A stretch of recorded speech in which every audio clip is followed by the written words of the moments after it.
Hello friends, video பார்த்துட்டு இருக்க உங்களில் நிறைய பேருக்கு ஃபுட்பால் ரொம்ப பிடிக்கும்னு எனக்கு கண்டிப்பாக தெரியும். ஃபுட்பால் விளையாட தெரியலனா கூட கிறிஸ்டியானோ ரொனால்டோனா யாருன்னு கண்டிப்பாக தெரிஞ்சிருப்பீங்க, மெஸ்ஸினா யாருன்னு கண்டிப்பாக தெரிஞ்சிருப்பீங்க. மேக்ஸிமம் ஒரு 80% பீப்புள்ஸ் வந்து நெய்மர்னா யாருன்னு கண்டிப்பாக தெரிஞ்சிருப்பீங்க. இவங்களெல்லாம் எப்படி தெரியுது அப்படின்னா, இவங்களோட ஸ்கில்ல, இவங்களோட விளையாடுற திறமைய அந்த கண்ட்ரி ரெகக்னைஸ் பண்ணி அவங்கள நாட்டில் இருக்க உலகத்தில் இருக்க எல்லாருக்குமே தெரிய வச்சதுதான். பட் நம்ம இந்தியாவில் இருக்க ஒரு ஃபுட்பால் பிளேயர், அவர் தான் இன்டர்நேஷனல் லெவல்ல 3rd பிளேஸ்ல இருக்காரு. அதுவும் கோல் ஸ்கோர் பண்ணி கிறிஸ்டியானோ ரொனால்டோ, மெஸ்ஸி, அதுக்கு அடுத்தது இவர் தான் இருக்காருன்னு சொன்னா நீங்க நம்புவீங்களா? மேக்சிமம் ஃபுட்பால் பார்க்குற எல்லாருக்குமே இவர் பத்தி தெரிஞ்சிருக்கும். பட் ஃபுட்பால் பார்க்காதவங்க, கிறிஸ்டியானோ ரொனால்டோ தெரிஞ்சவங்க, இவங்கள தெரியாத இருக்கிறது ரொம்ப ரொம்ப மேக்சிமம் பேர் இருப்பீங்க. அவங்களுக்காக தான் இந்த video. Sunil Chhetri, international football association FIFA, அவங்களே இவரை 3rd இன்டர்நேஷனல் கோல் ஸ்கோரர் அப்படின்னு சொல்லிட்டு ரெகக்னைஸ் பண்ணி அந்த FIFAவே இவருக்காக ஒரு ஃபிலிமே ரிலீஸ் பண்ணியிருக்காங்க அப்படின்னு சொன்னா நீங்க நம்புவீங்களா? இவரை இவ்வளவு பெருசா பேச என்ன காரணம்? இவர் அப்படி என்ன அச்சீவ் பண்ணிட்டாரு அப்படின்னு நீங்க கேட்டீங்கன்னா அதை பத்தி தான் இந்த வீடியோல பார்க்க போறோம். அது மட்டும் கிடையாது, நம்மளுக்கு சச்சினை தெரியும், விராட் கோலி தெரியும், டோனியை தெரியும். அவங்களெல்லாம் எந்த அளவுக்கு நம்ம ரெகக்னைஸ் பண்ணி வச்சிருக்கோமோ, இல்ல மற்ற நாடுகள்ல இவங்களெல்லாம் எப்படி ரெகக்னைஸ் பண்ணியிருக்காங்களோ, இல்ல Cristiano Ronaldo, Messi, Neymar, Mbappe, இவங்களோட அளவுக்கு இவர் வந்திருக்கணும். மேபி இவர் மற்ற நாட்டில் பிறந்திருந்து அந்த நாட்டில் ஃபுட்பால் ஆடி இருந்தாருன்னா இவர் மேபி கிறிஸ்டியானோ ரொனால்டோ, மெஸ்ஸி மாதிரி வந்திருப்பாருன்னு நிறைய பேர் சொல்றாங்க. அப்படி சொல்ல என்ன காரணம்? இவர் அப்படி என்ன அச்சீவ் பண்ணியிருக்காரு? இவரை பத்தி இப்போ எதுக்கு நம்ம பார்க்குறோம்? ஸோ இதை பத்தி தான் இந்த வீடியோவில் ஃபுல்லாக பார்க்க போறோம். வாங்க டீட்டெயிலா இவரோட லைஃப் என்ன, இவர் என்ன அச்சீவ் பண்ணியிருக்காரு, எதுக்காக இவரை இப்போ பார்க்கணும் அப்படின்னு சொல்லிட்டு தெளிவாக பார்ப்போம். இது உங்க நரேன்ஸ் வியூ, நான் உங்க Naren. Welcome to Narens view. வீடியோக்கு யாராவது ஃபர்ஸ்ட் டைம் வரீங்கன்னா சப்ஸ்கிரைப் பண்ணிட்டு அந்த பெல் பட்டனை தட்டிக்கோங்க. அப்பதான் நான் போடுற வீடியோ உங்களை வந்து சேரும். இந்த மாதிரி டிஃப்ரெண்ட் வீடியோஸ்க்காக கண்டிப்பா ஃபாலோ பண்ணிக்கோங்க.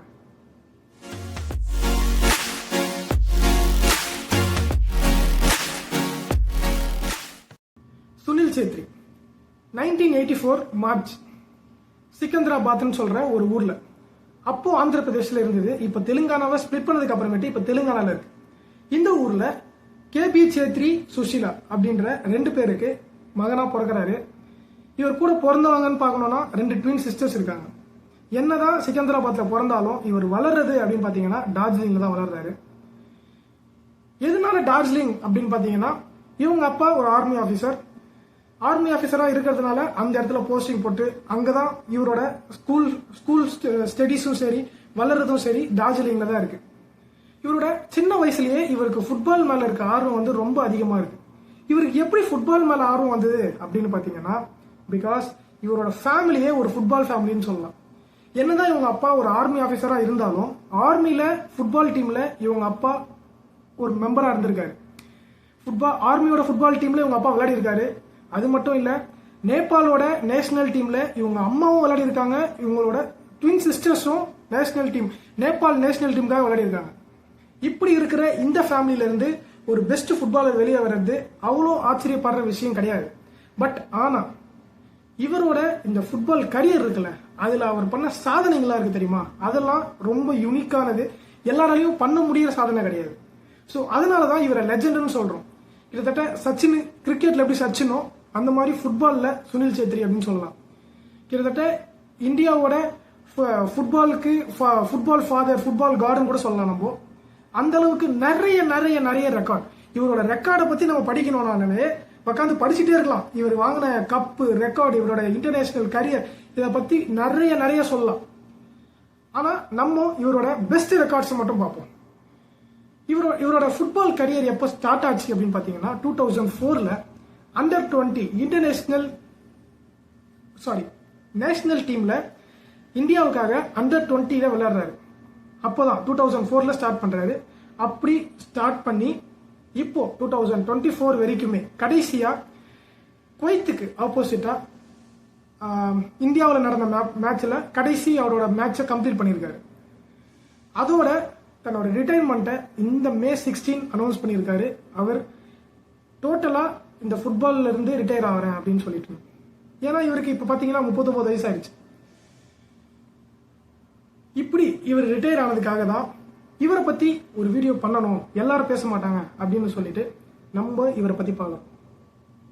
இவர் அப்படி என்னென்ன அச்சீவ்மெண்ட் பண்ணியிருக்காரு அப்படின்னு பாத்தீங்கன்னா, இவரோட ஸ்டார்டிங் மேட்ச்ல இருந்தே இவரோட கோல் ஸ்கோரிங்கும் சரி, இவரோட டீம் இவர் கேப்டனா பதவி ஏற்றதுக்கு அப்புறமேட்டு இவரோட அந்த கேப்டன்சியும் சரி எல்லாருக்குமே ரொம்ப பிடிச்சிருக்கு. இவர் எப்படி டீமை கொண்டு போறாரு, இவர் எப்படி விளையாடுறாரு, இது எல்லாருமே இவரை பார்க்கும்போது எல்லாருக்குமே ரொம்ப இன்ஸ்பிரேஷனா இருந்திருக்கு.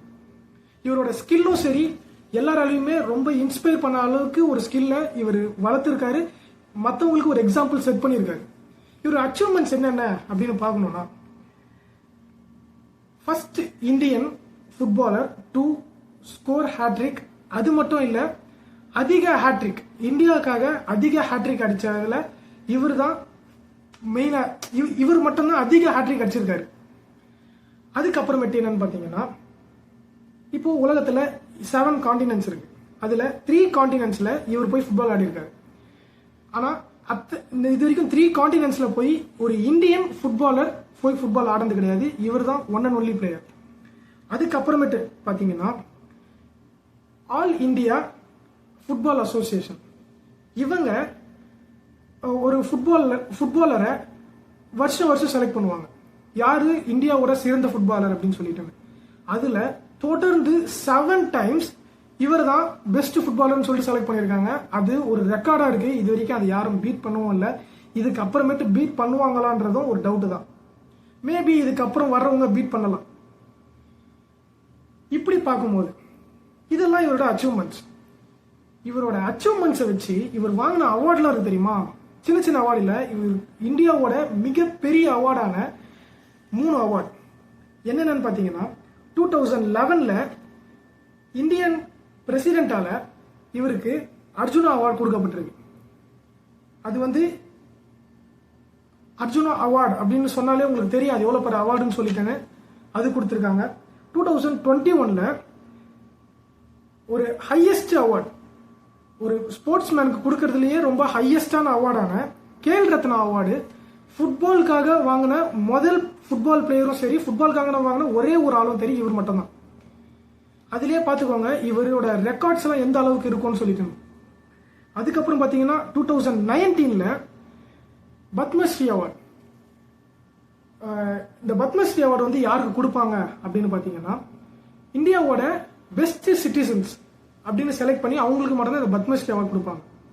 அதுல இவரையும் செலக்ட் பண்ணி இந்த பத்மஸ்ரீ அவார்டும் கொடுத்துருக்காங்க. இப்படி இத்தனை அவார்டு வாங்கினதுனாலதான் இவரை நம்ம லெஜெண்ட் அப்படின்னு சொல்லிட்டு சொல்றோம். இப்போ இவ்வளவு சொல்லிட்டேன்.